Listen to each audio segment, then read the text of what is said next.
parler des hauteurs et des aires. On va commencer par la hauteur d'un triangle. Donc, une hauteur d'un triangle est une droite qui passe par un sommet et qui est perpendiculaire au côté opposé à ce sommet. Dans un triangle ABC, la hauteur issue de C est la droite perpendiculaire à la droite AB passant par C. On dit aussi que c'est la hauteur relative au côté AB. Pour tracer une hauteur, il suffit de tracer la perpendiculaire au segment AB qui passe par le point C à l'aide de l'équerre.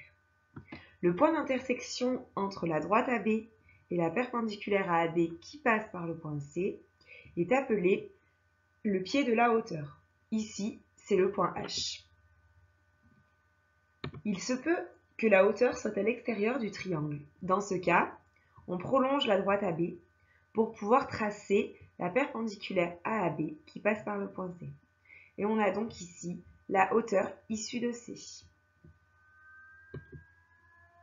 Un triangle possédant trois côtés, il possède alors trois hauteurs.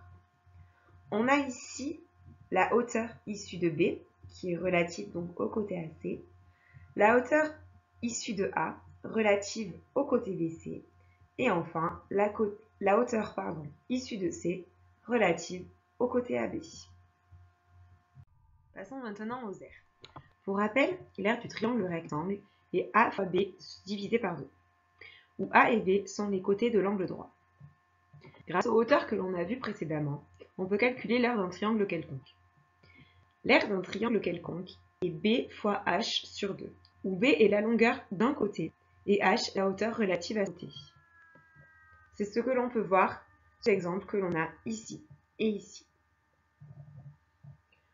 Un triangle a trois hauteurs. Pour calculer l'aire d'un triangle, on peut choisir n'importe quel côté et sa hauteur relative. Il y a donc trois façons de calculer l'aire d'un triangle quelconque.